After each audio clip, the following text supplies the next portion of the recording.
আজকে আপনাদের সাথে শেয়ার করব rich dreamy chocolate cupcakes. Hi guys, আসসালামু আলাইকুম। আমি যে কেকের রেসিপিগুলো দেখাই এটা দেখে আপনাকে অন্য কোনো ভিডিও দেখে শিখতে হবে না, কারণ এগুলো নো ফেল রেসিপি। এইভাবে সবকিছু ফলো করে কেক বানালে ইনশাল্লাহ আপনাকে আলাদা কোনো বেকিং কোর্স করতে হবে না। এই কাপকেকটা বানানো এত easy. I promise this cake will be the best chocolate cake you will ever have. আপনাদের সাথে রেসিপিটা শেয়ার করার জন্য আমি নিজেই অনেক excited, so let's do this. ময়দা লাগবে 42 গ্রাম। কাপের যে মেজারমেন্টটা সেটা আমি কমেন্টে অথবা ডেসক্রিপশন বক্সে লিখে দিব। কোকো পাউডার নিব আমি এখানে 20 গ্রাম। আর অবশ্যই ভালো একটা ব্র্যান্ডের কোকো পাউডার নিতে হবে। 1 চিমটি মতো একটু লবণ দিব। বেকিং সোডা দিব হাফ টিস্পুন। তারপর এই সবগুলো ড্রাই ইনগ্রিডিয়েন্টসকে আমরা চেলে নিব। চকলেট কেকের ক্ষেত্রে কোকো পাউডার এবং চকলেটটা সবসময় ভালো একটা ব্র্যান্ডের নিতে হবে।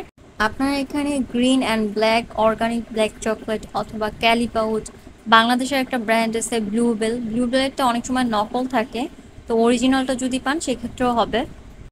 কোকো পাউডারটাও একটা ভালো ব্র্যান্ডের নিতে চাবেন, যেমন ক্যালিবাউটের আছে, তারপরে হচ্ছে মালয়েশিয়ান একটা আছে, আর কোনো কিছুই না পেলে ক্যাডবেরি কোকো পাউডারটাও দেওয়া যাবে।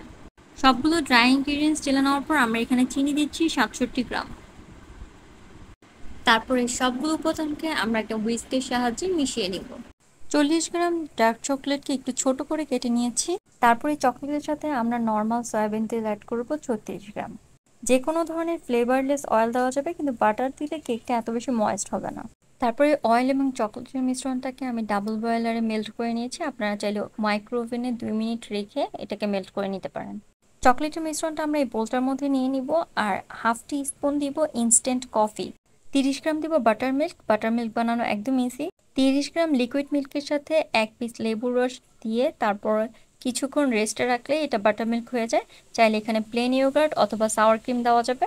রুম টেম্পারেচারে থাকা একটা ডিম আর 39 গ্রাম একদম গরম ফুটন্ত পানি। চকলেট ইমালশন দিচ্ছি 1 টিস্পুন। চাইলে এটার বদলে ভ্যানিলা এসেন্স দেওয়া যাবে। এখন একটা হুইস্কের সাহায্যে সবগুলো লিকুইড ইনগ্রিডিয়েন্টসকে ভালো করে মিশিয়ে নিতে হবে। শুধু মিশাতে হবে, কোনো ধরনের ওভারবিট করা যাবে না, তাহলে কিন্তু কেকটা বসে যাবে। এখন আমরা সবগুলো ড্রাই ইনগ্রিডিয়েন্টসকে একবারই এটার সাথে মিশিয়ে নিব। এই লিকুইড মিক্সারের সাথে ড্রাই ইনগ্রিডিয়েন্টসগুলোকে খুব ভালোভাবে মিশিয়ে নিতে হবে। এই কেকটার জন্য ইলেকট্রিক বিটারের দরকার নেই, হ্যান্ড উইক্স দিয়ে করলেই হবে। এই কেকটা বানানোর পর এমনি এমনি খেতেও খুব মজার। আবার এটাকে সুইস মেরং বাটার ক্রিম দিয়ে সার্ভ করলে এটার কম্বিনেশনটা একদম ভালো হয়। কিন্তু আজকে আমার সময় কম ছিল, যার কারণে আমি এটা মকা ক্রিম এবং গানাশ দিয়ে করব। আমাদের কেক ব্যাটার রেডি। এখানে আমি 6টা কাপ মোল্ড নিয়েছি। তেল দিয়ে ব্রাশ করে উপরে ময়দা ডাস্ট করে নিয়েছি। এখানে চাইলে কেক লাইনার ইউজ করতে পারবেন।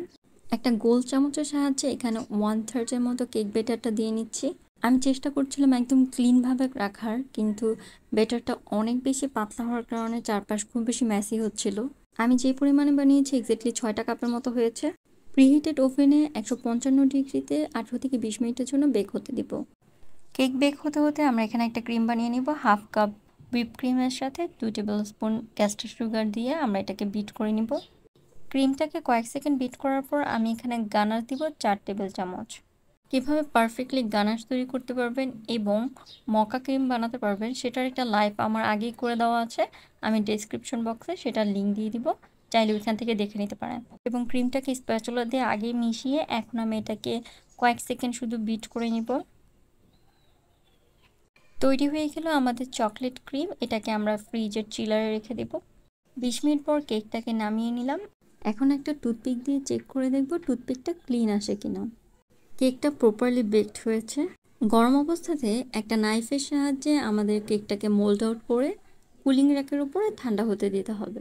তারপরে সবগুলো কেককে আমরা এই র্যাকটার উপর রেখে ঠান্ডা হতে দেব। দোকানের বা বাইরের যে কেকগুলো আমরা খাই এই কেকগুলো কিন্তু প্রিমিক্স দিয়ে করা থাকে। হোমমেড কেকগুলোতে কোনো ধরনের প্রিমিক্স থাকে না, আর কেক প্রিমিক্স স্বাস্থ্যের জন্য কিন্তু খুবই ক্ষতিকর।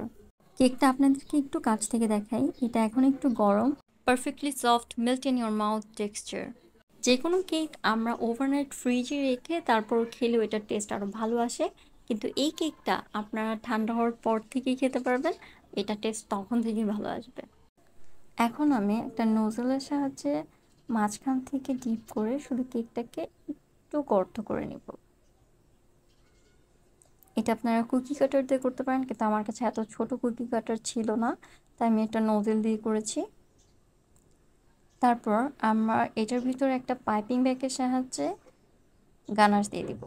নোজেল দিয়ে আমরা যে কেকটাকে কাট করে রেখেছিলাম, গানাশ দেওয়ার পর সেই কেকটাকে আবার উপর থেকে দিয়ে দিতে হবে, যেমনটা ভিডিওতে দেখা যাচ্ছে।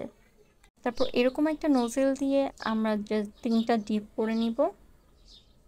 এই কেকটা চাইলে এখনই সার্ভ করা যাবে, কিন্তু আপনারা যদি ফ্রিজে রেখে খান সেক্ষেত্রে কেকটা খাওয়ার 10-15 মিনিট আগে ফ্রিজ থেকে নামিয়ে রাখতে হবে, কারণ এটা পুরোটাই চকলেট দিয়ে করা, গানাশ দিয়ে করা।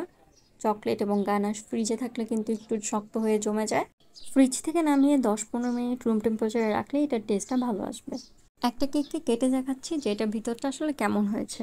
আপনার যদি চকলেট কেক পছন্দ না হয়ে থাকে, আই এম প্রিটি শিওর এই কাপ কেকটা আপনার খুব ভালো লাগবে। আমার বাবা কখনোই চকলেট কেক খেত না, কিন্তু এইটা তার এত ফেভারিট একটা কেক হয়েছে। এখন এটাকে খেয়ে দেখার পালা। বিসমিল্লাহির রহমানির রহিম। কেকটা সুপার ময়েস্ট আর ফুল অফ ফ্লেভার। এটা আপনি বানানোর পরে আপনার কাছে একটা শান্তি শান্তি ফিল হবে, এত মজা। এটা আপনারা বাসায় যদি বানান, please do let me no. আমি জানলে খুশি হব যে আপনারা আমার কেকগুলো ট্রাই করছেন, আর আমি ট্রাই করব আপনাদের পছন্দ মতো আরও ভালো ভালো রেসিপি আপনাদের সামনে তুলে ধরার। আজকের মতো এতটুকুই। আসসালামু আলাইকুম, আল্লাহ হাফেজ।